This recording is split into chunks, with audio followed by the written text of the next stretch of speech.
Food public distribution and consumer affairs department ফালৰ পৰা 14টা inspector of legal মেট্ৰলজি post মুকলি কৰা হৈছে।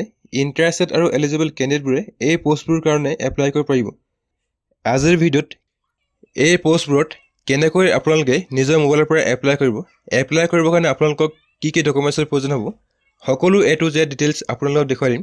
তো ভিডিঅ'টো শেষলৈকে চাব আৰু যদি আপুনি আমাৰ চেনেল নতুন তেন্তে চেনেলটো ছাবস্ক্ৰাইব কৰি বেল আইকনটো প্ৰেছ কৰি ল'ব যাতে আহিবলগীয়া এনেধৰণৰ গুৰুত্বপূৰ্ণ আৰু তথ্যমূলক ভিডিঅ'ৰ ন'টিফিকেশ্যন আপোনালোকে মিছ নকৰে। এপ্লাই কৰিবৰ কাৰণে আপোনালোকে APSCৰ হোম পেজত আহিব। ইয়াত আপোনালোকে ৰেজিষ্টাৰ বুটানত ক্লিক কৰিব। তাৰপিছত আপোনালোকৰ একাউণ্ট ক্ৰিয়েটৰ ফৰ্মখন খোল খাই আহিব। তো ইয়াত আপোনালোকৰ ফুল নেম এণ্টাৰ কৰি আপোনালোকৰ ফাদাৰ্ছ আৰু মাদাৰ্ছৰ ফুল নেম এণ্টাৰ কৰিব। তাৰপিছত ইয়াত আপোনালোকৰ জেণ্ডাৰ ছিলেক্ট কৰি এটা এক্টিভ ইমেইল ID আৰু মোবাইল নম্বৰ এণ্টাৰ কৰিব। আপোনালোকৰ ক্লাছ 10ৰ এডমিট কাৰ্ডত ডেট অফ বাৰ্থ যেনেকৈ আছে ইয়াত আপোনালোকে কেলেণ্ডাৰ পৰা ডে মন্থ আৰু ইয়াৰটো ছিলেক্ট কৰিব। ইজ পাৰ্মানেণ্ট ৰেচিডেন্স অফ আছামত ইয়েছ ছিলেক্ট কৰিব। তাৰপিছত আপোনালোকৰ যিটো কেটেগৰী বা কাষ্ট ড্ৰপ ডাউন মেনুৰ পৰা আপোনালোকে ছিলেক্ট কৰি ল'ব। যদি আপোনালোকৰ ডিছেবিলিটি আছে তেন্তে ইয়াত আপোনালোকে ইয়েছ ছিলেক্ট কৰিব। যদি আপোনালোকৰ কোনো ধৰণৰ ডিছেবিলিটি নাই তেন্তে ন' ছিলেক্ট কৰিব। তাৰপিছত ইয়াত আপোনালোকৰ আধাৰ কাৰ্ডত যিটো এড্ৰেছ দিয়া আছে পাৰ্মানেণ্ট এড্ৰেছটো ফিল আপ কৰিব। ষ্টেট আছাম ছিলেক্ট কৰিব আৰু আপোনালোকৰ যিখন হোম টাউন ডিষ্ট্ৰিক্ট ছিলেক্ট কৰি পিনক'ড এণ্টাৰ কৰিব আৰু এটা পাছৱৰ্ড ক্ৰিয়েট কৰি কেপচা কোড ফিল কৰিব আৰু জেনেৰেট OTP ক্লিক কৰিব। আপোনালোকৰ মোবাইলত এটা 6 ডিজিটৰ OTP আহিব। ইয়াত OTP এণ্টাৰ কৰি ৰেজিষ্টাৰ বুটানত ক্লিক কৰিব। আপোনালোকৰ একাউণ্ট ছাকচেছফুলি ক্ৰিয়েট হৈ যাব। তাৰপিছত আপোনালোকৰ মোবাইল নম্বৰ বা ইমেইল ID এণ্টাৰ কৰি আপোনালোকৰ পাছৱৰ্ড ফিল আপ কৰিব আৰু কেপচা কোড ফিল কৰি লগ ইন কৰিব। আপোনালোকৰ ডেশ্ববৰ্ডটো এনেকৈ খোল খাই আহিব। ইয়াত আপোনালোকে প্ৰথমতে প্ৰফাইল কমপ্লিট কৰিব লাগিব। ইয়াত আপোনালোকে ষ্টেপ 1ত ক্লিক কৰিব। আপোনালোকৰ ইনফৰমেশ্যনৰ পেজটো এনেকৈ পপ আপ হ'ব। ইয়াতে অ'কেত ক্লিক কৰিব। আইডেণ্টি প্ৰুফৰ কাৰণে ইয়াত আপোনালোকে যিকোনো এখন ডকুমেণ্ট ছিলেক্ট কৰিব লাগিব। তাৰ কাৰণে Aadhaar card, driving licence, PAN card, passport বা ভোটাৰ ID যিকোনো এটা ID আপোনালোকে ছিলেক্ট কৰিব। যদি আপোনালোকে আইডেণ্টি প্ৰুফৰ কাৰণে পান কাৰ্ড ছিলেক্ট কৰে তেন্তে ইয়াত আপোনালোকৰ পান কাৰ্ড নম্বৰ এণ্টাৰ কৰি আপোনালোকে পান কাৰ্ড নম্বৰটো কনফাৰ্ম কৰিব। তাৰপিছত ইয়াত আপোনালোকৰ পাৰ্চনেল ডিটেইলছ এড কৰিব লাগিব। ইয়াত আপোনালোকৰ ডিটেইলছ অট'মেটিকলি ফেচ হৈ আহিব। যদি আপোনালোকৰ অল্টাৰনেটিভ মোবাইল নম্বৰ আছে তেন্তে ইয়াত আপোনালোকে অল্টাৰনেটিভ মোবাইল নম্বৰ এড কৰিব পাৰে। এজ প্ৰুফৰ কাৰণে ইয়াতে আপোনালোকে এখন ডকুমেণ্টছ ছিলেক্ট কৰিব লাগিব। তাৰ কাৰণে 10 পাছৰ এডমিট কাৰ্ড, মাৰ্কশ্বিট বা পাছ চাৰ্টিফিকেট যিকোনো এখন আপোনালোকে ইয়াতে ছিলেক্ট কৰিব পাৰে। চ' ইয়াত আপোনালোকে 10 পাছৰ এডমিট কাৰ্ড ছিলেক্ট কৰি ল'ব। তাৰপিছত আপোনালোকে কেটেগৰী ছেকশ্যনটো এক্সপ্লেইন কৰিব। ইয়াত আপোনালোকৰ চাৰ্টিফিকেটৰ ফুল নম্বৰ এণ্টাৰ কৰিব। তাৰপিছত ইয়াত আপোনালোকৰ ইছ্যু অথৰিটি আৰু ইছ্যুৰ ডেটটো আপোনালোকে চাৰ্টিফিকেটৰ পৰা চাই ইয়াতে এণ্টাৰ কৰিব। আৰু তাৰপিছত আপোনালোকে এড্ৰেছ ডিটেইলছ ছেকশ্যনটো এক্সপ্লেইন কৰিব। ইয়াত আপোনালোকৰ পাৰ্মানেণ্ট এড্ৰেছ অট'মেটিকলি ফেচ হৈ আহিব। চ' ইয়াত আপোনালোকে যদি এডিট কৰিব বিচাৰে তেন্তে এডিট কৰিব পাৰে। যদি আপোনালোকৰ সকলো ঠিকে আছে তেন্তে ছেভ বুটানত ক্লিক কৰিব। ইয়াত অ'কেত ক্লিক কৰিব আৰু আপোনালোকৰ পাৰ্চনেল ডিটেইলছ ছাকচেছফুলি ছেভ হৈ যাব। ইয়াত আপোনালোকে ছেভ এণ্ড নেক্সটত ক্লিক কৰিব। ইয়াত অ'কেত ক্লিক কৰিব। তাৰপিছত আপোনালোকৰ আদাৰ ডিটেইলছ ছেকশ্যনটো খোল খাই আহিব। Are you an ex-serviceman আপোনালোকে no ছিলেক্ট কৰিব। Are you debarred from any examination and for selection conducted by the UPSC or any state public service commission আপোনালোকে no ছিলেক্ট কৰিব। Have you ever been debarred from applying for any government postত no select কৰিব। Are you BPL certificate holder যদি আপোনালোকৰ BPL certificate আছে তেন্তে yes কৰিব আৰু ছেভত click কৰিব। ইয়াতে আপোনালোকে অ'কেত ক্লিক কৰিব আৰু আপোনালোকৰ ডিটেইলছ ছাকচেছফুলি ছেভ হৈ যাব। তাৰপিছত ছেভ এণ্ড নেক্সট কৰিব। নেক্সট আপোনালোকে এডুকেশ্যন ডিটেইলছ এড কৰিব লাগিব। চ' ইয়াত আপোনালোকে এড নিউ কোৱালিফিকেশ্যন ক্লিক কৰিব। প্ৰথমতে ইয়াত আপোনালোকৰ ক্লাছ 10ৰ ডিটেইলছ এড কৰিব লাগিব। চ' কোৱালিফিকেশ্যন টাইপত ক্লাছ 10 ছিলেক্ট কৰিব। নেম অফ ডিগ্ৰী চাৰ্টিফিকেটত 10th ছিলেক্ট কৰিব।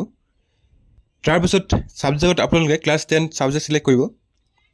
ষ্টেটত আপোনালোকে আছাম ছিলেক্ট কৰি বোৰ্ড ইউনিভাৰ্চিটিত যদি আপোনালোকে সেৱাৰ পৰা পাছ কৰিছে তেন্তে সেৱা সিলেক্ট কৰিব বা যদি আপোনালোকে আদাৰ বোৰ্ড এবাৰ হয় তেন্তে আপোনালোকে নিজৰ বোৰ্ডটো সিলেক্ট কৰিব গ্ৰেডিং সিস্টেমত মাৰ্কস সিলেক্ট কৰিব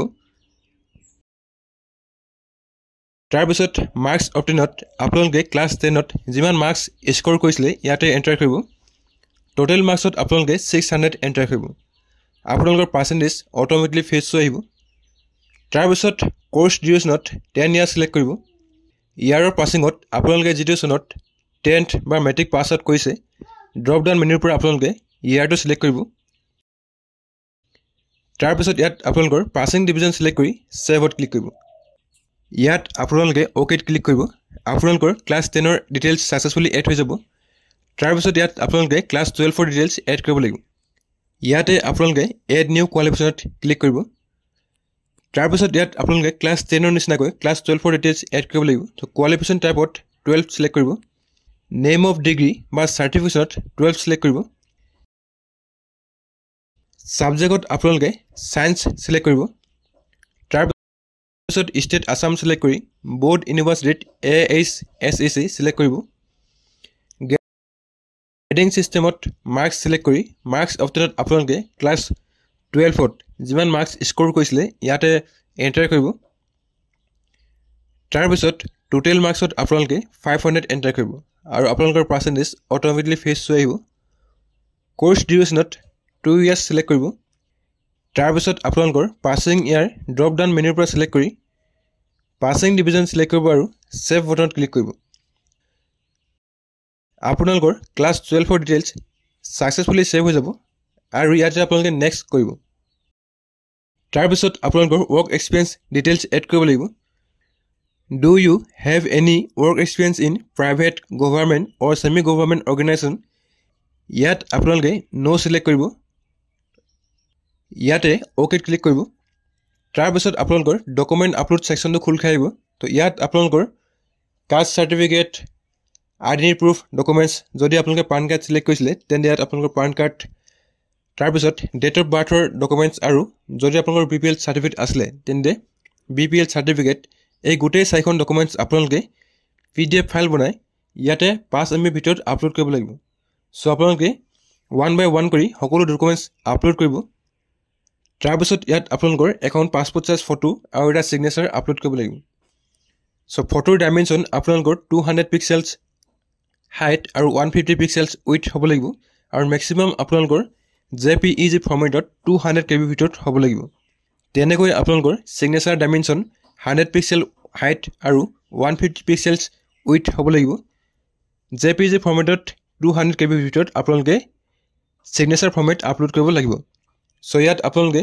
সকলো ডকুমেন্টস আপলোড কৰি সেভ বটনত ক্লিক কৰিব আৰু আপোনালোকৰ প্ৰফাইল সাকসেসফুলি আপডেট হৈ যাব তাৰ পিছত পেজটো বেক কৰি ইয়াত আপোনালোকে এপ্লিকেশন সেকশনত ক্লিক কৰি এপ্লাই সেকশনত ক্লিক কৰিব APSC আন্ডাৰত যিমান অনগোইং এপ্লিকেশন আছে ইয়াতে শো কৰিব ইয়াত আপোনালোকে 3 number post inspector of legal metrology under food public distribution apply বটনত ক্লিক কৰিব তাৰ পিছত আপোনালোকৰ এপ্লিকেশন ফৰ্মখন এনেকৈ খুল খাই আহিব ইয়াত আপোনালোকৰ পাৰ্সোনেল ডিটেইলছ অটোমেটিকলি ফেচ আহিব সো ইয়াত আপোনালোকে কোনো ধৰণৰ এডিট কৰিব নালাগে তাৰ পিছত পেজটো স্ক্ৰল কৰিব যদি আপোনালোকৰ প্ৰেজেন্ট এড্ৰেছ আৰু পাৰ্মানেন্ট এড্ৰেছ সেম হয় তেন্তে চেক বক্সত ক্লিক কৰিব আৰু আপোনালোকৰ যি প্ৰেজেন্ট এড্ৰেছ অটোমেটিকলি ফেচ আহিব তাৰ পিছত আপোনালোকে আদাৰ ডিটেইলছত Are you an employee of the state government of Assamত নো সিলেক্ট কৰিব আৰু পেজটো স্ক্ৰল কৰিব এডুকেশ্যন কোৱালিফিকেশ্যন ডিটেইলছত আপোনালোকৰ গ্ৰেজুৱেশ্যনৰ ডিটেইলছ এড কৰিব লাগিব সো আপোনালোকে নেম অফ ডিগ্ৰী সাৰ্টিফিকেটত বেচেলৰ অফ ইঞ্জিনিয়াৰিং BE বা bachelor of science BSc with major select কৰিব BSc উইথ মেজৰ সিলেক্ট কৰি ল'ব সাবজেক্টত আপোনালোকে ফিজিক্স সিলেক্ট কৰিব আৰু এড নিউ কোৱালিফিকেশ্যন ক্লিক কৰিব তাৰ পিছত আপোনালোকৰ পেজটো এনেকৈ পপআপ হৈ আহিব তো ইয়াত আপোনালোকে জেনাৰেল সাবজেক্ট 1 সাবজেক্ট 2 আৰু সাবজেক্ট 3 সিলেক্ট কৰি ল'ব তাৰ পিছত ষ্টেট আসাম সিলেক্ট কৰি বোৰ্ড ইউনিভাৰ্চিটিত আপোনালোকে যিখন ইউনিভাৰ্চিটি বা বোৰ্ডৰ পৰা গ্ৰেজুৱেশ্যন কৰিছে লিষ্টত আপোনালোকে সিলেক্ট কৰি ল'ব তাৰ পিছত কোৰ্স টাইপত ৰেগুলাৰ সিলেক্ট কৰি ল'ব মাৰ্কিং সিস্টেমত যদি আপোনালোকে CBCS ৰ পৰা পাছ আউট হৈছিলে তেন্তে ইয়াত গ্ৰেড সিলেক্ট কৰিব আৰু আপোনালোকে যেটো গ্ৰেডত পাছ আউট কৰিছে লিষ্টৰ পৰা আপোনালোকে সিলেক্ট কৰিব কনভাৰ্জেশন অফ গ্ৰেড ইনটু পাৰ্সেন্টেজত আপোনালোকে যিমান পাৰ্সেন্টেজ স্কোৰ কৰিছে ইয়াতে এন্টাৰ কৰিব কোৰ্স ডিউৰেচনত 3 ইয়াৰ্স সিলেক্ট কৰিব তাৰ পিছত ইয়াত আপোনালোকৰ পাছিং ইয়াৰ আৰু পাছিং ডিভিজন সিলেক্ট কৰিব তাৰ পিছত আপোনালোকৰ গোটেই সেমিষ্টাৰৰ মাৰ্কশিটবোৰ স্ক্যান কৰিব আৰু এটা সিঙ্গল পিডিএফ ফাইল বনাই ইয়াত আপলোড কৰিব লাগিব তাৰ পিছত আপোনালোকৰ লাষ্ট সেমিষ্টাৰ পাছ সাৰ্টিফিকেট ইয়াত আপলোড কৰিব আৰু আপোনালোকৰ যিখন মাৰ্কশিট তাৰ বেক সাইডটো আপোনালোকে ইয়াত 5 MB ভিতৰত আপলোড কৰিব লাগিব সো ইয়াত আপোনালোকৰ মাৰ্কশিট আৰু পাছ সাৰ্টিফিকেট আপলোড কৰি সেভ বটনত ক্লিক কৰিব ইয়াত ওকে ক্লিক কৰিব আৰু আপোনালোকৰ ডিটেইলছ সাকসেসফুলি আপলোড হৈ যাব তাৰ পিছত আপোনালোকৰ এক্সাম জোন সিলেক্ট কৰিব লাগিব তো তাৰ কাৰণে শিলচৰ যোৰহাট নগাঁও তেজপুৰ কোকৰাঝাৰ আৰু গুৱাহাটী এনেকৈ 6টা এক্সাম সেন্টাৰ পাব সো ইয়াত আপোনালোকে যিকোনো এটা আপোনালোকৰ সুবিধা অনুসৰি এক্সাম জোন সিলেক্ট কৰি ল'ব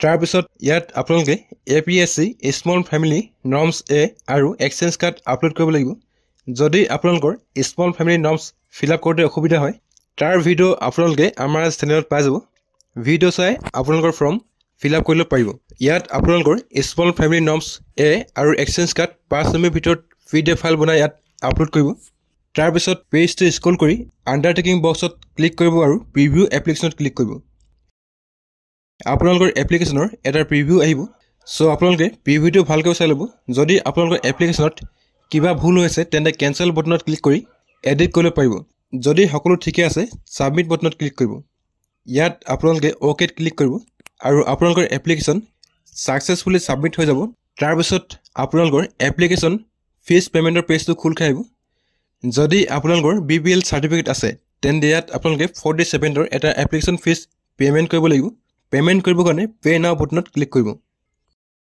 তাৰ পিছত আপোনালোকৰ পেমেন্ট গেটৱে পেজটো খোল খাই আহিব পেমেন্ট মোডত পেমেন্ট গেটৱে সিলেক্ট কৰিব আৰু বেংক সিলেকশনত কানাড়া বেংক পেজ সিলেক্ট কৰিব আৰু টাৰ্মস এন্ড কন্ডিশন একসেপ্ট কৰি প্ৰসিড ফৰ পেমেন্টত ক্লিক কৰিব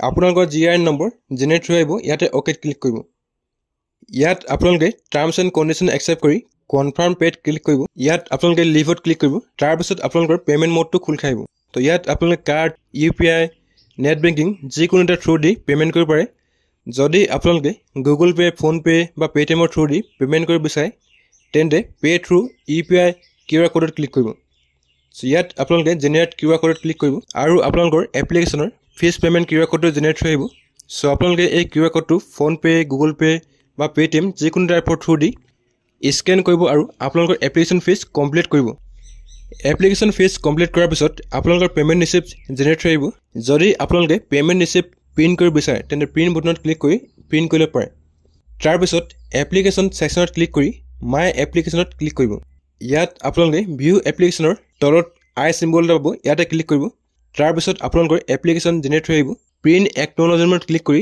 আপোনালোকৰ যে এপ্লিকেশন সিস্টেমত সেভ কৰি ল'ব আৰু আপোনালোকৰ এপ্লিকেশন এটা প্ৰিন্ট আউট কৰি ল'ব সো এনেকৈ আপোনালোকে ফুড পাব্লিক ডিস্ট্ৰিবিউশন এণ্ড কনজিউমাৰ এফেয়াৰ্স ডিপাৰ্টমেন্টৰ পৰা মুকলি হোৱা 14টা ইন্সপেক্টৰ অফ লিগেল মেট্ৰলজি পোষ্টত এপ্লাই কৰিব পাৰিব আজিৰ ভিডিঅ'ত ইমানেই আছিল যদি আপোনালোকে ভিডিঅ' চাই ভাল পালে তেন্তে ভিডিঅ'ত এটা লাইক কৰিব আৰু আপোনালোকৰ বন্ধুবৰ্গৰ লগত শ্বেয়াৰ কৰিব ভিডিঅ'টো প্ৰথমবাৰ হেকল কৰি চোৱাৰ কাৰণে ধন্যবাদ